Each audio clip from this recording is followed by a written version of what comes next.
Welcome back, folks, to Fishing Planet for tournament and comp help.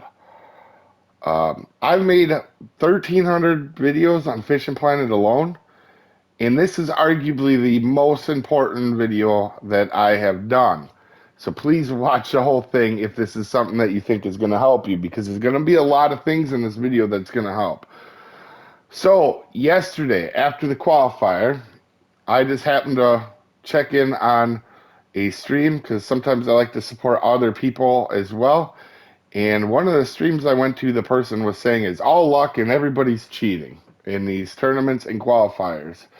And you guys and comps. And they were doing a lot of things wrong, and a lot of these I'll talk about in the video. And it's not just that person. I'm just using the stream as an example because a lot of people will think like that. And I have a tendency to do pretty well in tournaments and comps, and even now, even without, I'm not super competitive anymore. I just do them for fun now.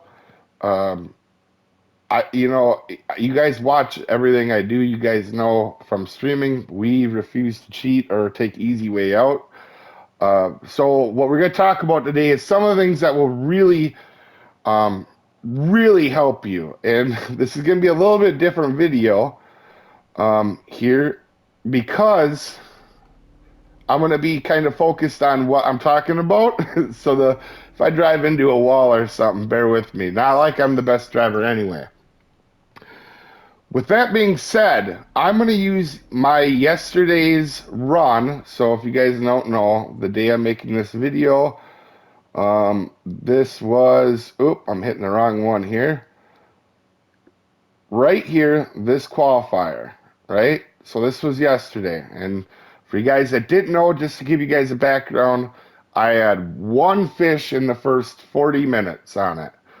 And yes, luck plays a big part of a part of these tournaments and comps, but that's not all of it. And people will say, well, the same people win it or do good in all these qualifiers or tournaments or comps, and there's a reason for it, guys, and we're gonna go over these today. I think these tips are gonna help a lot of people. Just because you watch a guide and you have good spots in and good lure, whatever it is to catch the fish, doesn't mean you're going to have a good run. You have to have good decision making as well. And these tips, which are going to start from easy and then work their way hard to more advanced tips, are going to help you out hopefully quite a bit. I'm also, like I said, going to leave in the comments the video of yesterday's stream so that you guys can watch it and see after I tell you guys these. You can go back and watch and see why that played out the way it did yesterday for me, even with the bad luck in the start. The first thing I see a lot of people do wrong, and this one's going to be pretty obvious, and a lot of you guys are going to know this, is stay at a place way too long, guys. That's like the number one thing. I'll see somebody sit right here for 45 minutes and not catch a fish, and we've all done it. A lot of these things I'm going to talk about today, I was terrible at, even within 3 years ago. Playing this game, I was terrible at, but that's one of them. The other one is yesterday in that stream, if you saw, I had terrible luck to start, and that happens. I mean, there's sometimes you're just not going to have good luck, and that is what it is. But I stuck to what I know works. I didn't flip all my lures. I didn't try a million different things. I didn't switch what I was doing like crazy. I stuck to what I know works. And that sounds crazy, but when that person was complaining about how they were switching lures like every two casts. There's so many things wrong with that. First of all, if you know it works, stick to it. Not to mention, you're not going to know if something's good or not in two casts. It's just impossible. You're being too impatient. A lot of times before I decide something's good, I'm going to try for at least an hour or two in a practice to know if something actually is working or not, and I make sure I do it in a spot where there's stuff available to see if it actually comes out. You guys know I love Michigan. That's why we're using this as an example. I think 3 years in a row I made it on qualifier one now, including winning it. Um, And I know I know that sometimes you have bad luck and you got to stick with what you stick to. With that being said, there's also other details, guys. For example, you will always see on my marks, as you can see, I have a few marks. Um, I will write down, let's see here. Oh, I guess I don't have it on this one. You can see because I marked out a new one. But right here, you can see 3 trophies, 1 unique, 60 minutes. You have to know when you're doing these comps and tournaments what's available in each spot. All right. So, for example, on the clear muskies, there's 1 trophy and 1 unique. And I'm going to put that in there right now. That way I remember for next year, that's what the respawn timer is before I can come and get back and get one. And that's for all fish. They're always going to be different at different places you go to, but that's super important to know. Another thing, and sorry guys, because I'm looking at my notes, knowing your zones too. So one thing that we found out a year ago when I won it is, for example, I'm gonna use this as this yesterday's qualifier, but the year before it, I found a lot of spots don't overlap. You have to know how big the zone is. For example, I know on all these spots, but I'm gonna use this one in particular because yesterday it happened. Uh, if you catch a unique over here, you can still catch your clear muskie over here. And that's super important because if you, yesterday I knew that technically, on one rotation through this lake, I knew that 3 unique clears and 3 regular muskies were possible. So with the respawns, you could have gotten 12. Now, that's really hard to do, and even on my best run of 540 pounds, I only got like 8 or 9 or something like that. But that's just something you need to know. So you need to know what's available in each spot. And that's important because if you have 2 uni markers that are too close, you can go to a uni, get one out, and the other spot, even though you've caught a unique before, if it's too close to where you just caught one, you're not going to get anything there and you're wasting your time. And another thing is, too, guys, one thing that helps me a lot when I'm doing these tournaments um, is I write down my spots. For example, you'll see this is named FBS1 on a notebook. I have it, and then I write down the times of when I catch them so I know what to come back to and catch. That's a really good example of that because yesterday I did that. As you can see when you watch a stream, you can see when I catch something, I stop, go to my menu, write down the time, then I go back fishing. Another thing, this is another one at Michigan that will help, uh, particularly at Michigan. I've seen a lot of people not use titanium leaders, and that's fine if you want to risk that. But they clearly don't hurt you. This is one of them weird myths that goes around in this game. If titanium leaders hurt you that bad, I wouldn't have won this thing or qualified 3 years in a row doing with a titanium leader, guys. Do not hesitate to use a titanium leader. You don't want to lose the gear that you have. And also, when you don't use a titanium leader, you have to turn your drag down, which means you're going to fight your fish a lot more than you need to. Um, and another thing I seen, now this one's a harder one to know, but you guys watched yesterday and I was anchored the whole time when I was fishing. And the reason for that is when you catch a fish, and a lot of people that were unanchored are the same people that weren't using titanium leaders. What you're doing is every time you catch a fish, you're pulling yourself way to the side and you got to come back and reset after every fish. If you just use the right pull that's strong enough, you don't have to worry about being unanchored, and you don't have to move back, and you don't have to worry about using the lure. And knowing your rotation, too, is a big one. You got to practice these, and I know I stress that, but if you have to look at your map to know where to go, you're wasting time in your tournament where it is. Run the practice. That way, when you do run extra practices, like if I'm trying to do really good in a tournament or a comp, a lot of times I have the 2 rule deal. And that's where I'll run 2 practices on the actual weather pattern, because that's big. And if you guys didn't know, I will show you this really quick. We'll go into sport, custom comps. You can make, for example, you can go ahead and make a template for whatever you're doing, or you can go in advance and do the exact weather pattern, and you can pick them in here and go ahead and practice exact weather temperature and everything that that tournament or comp is doing. And the reason that's so important is two reasons. Not only so you have a feel for your spots like we were talking about and going there without looking at your map, but it is very big um, on the fact of you know what to expect. If you know that, for example, you came here to get uni pike, and if anybody uses a spot, you know the uni pike comes up pretty quick. As long as them three trophies don't annoy you first.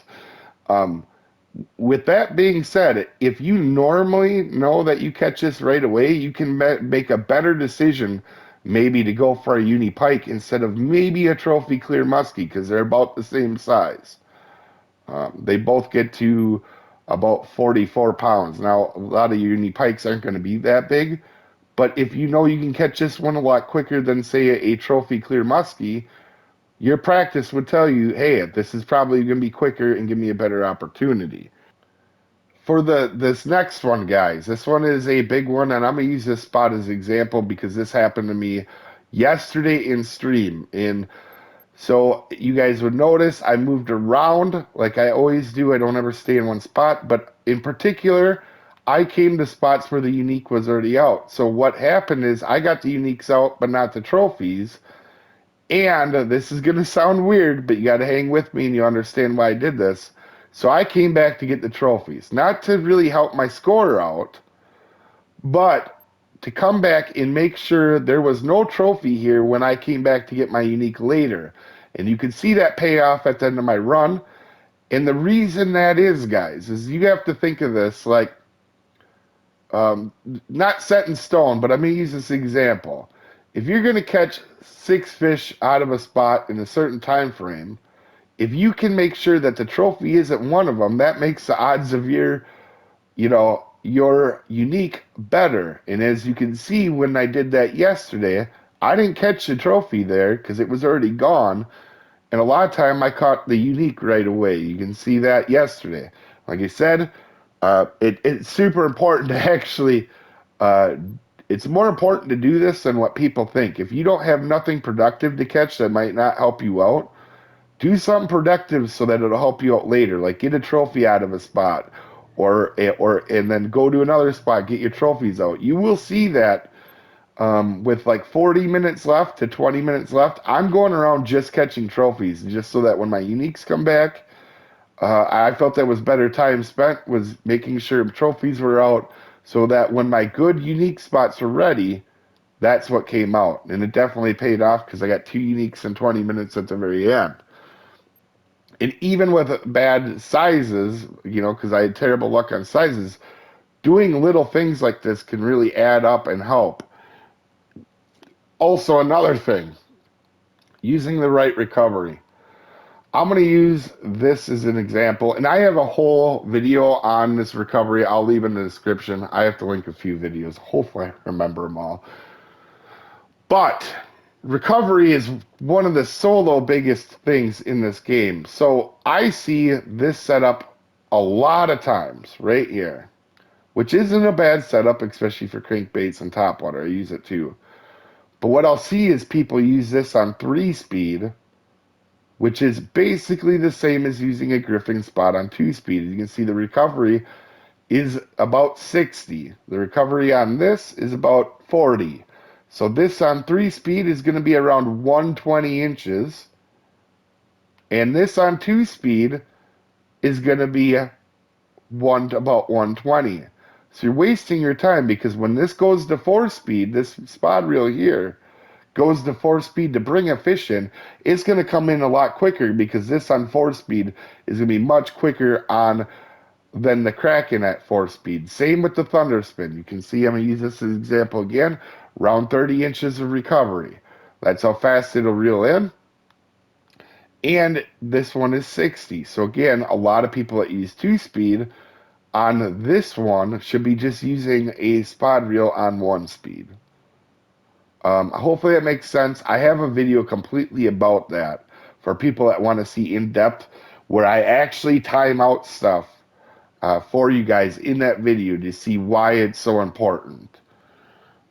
With that being said, I know in the background this wasn't the most exciting video, but I wanted to make sure I was very clear and hopefully as articulate as I could be on these things. And there's more things. This is just a list of what I do in like in 5 minutes. There's some other little things that obviously help too, but these are the kind of the main things. And if, for example, yesterday, if you were in that qualifier and you didn't know that 6 uniques clears and 6 unique 6 unique regular muskies were possible, and also 6 unique northerns, you were missing out on information. It wasn't somebody cheating or having only good luck, because that happens. But some of the players that you always see do good in tournaments and quad comps, they're doing good because they're making kind of wise decisions that obviously some people are new and they haven't known that yet. But that's a lot of what it is, guys. There's the little things, and I know they're all little. But when you add up these little things, it turns into a big thing at the end. And now that you guys have seen this and seen what I'm talking about, all of these things that I played out or talked about yesterday played out in that stream yesterday. And that's why I'm using that stream as such a big example, is now you can see it, go back in that video, and you can see me not panic. In fact, I was okay with it because I didn't care if I qualified or not. But you can see me not panic, know I was still doing the right thing, and then I did stuff to help myself out, whether it was not staying in the spot too long, whether it was fishing trophies out so they wouldn't be there when I came back for a unique. There was a lot of things. Knowing exactly what time I could come back.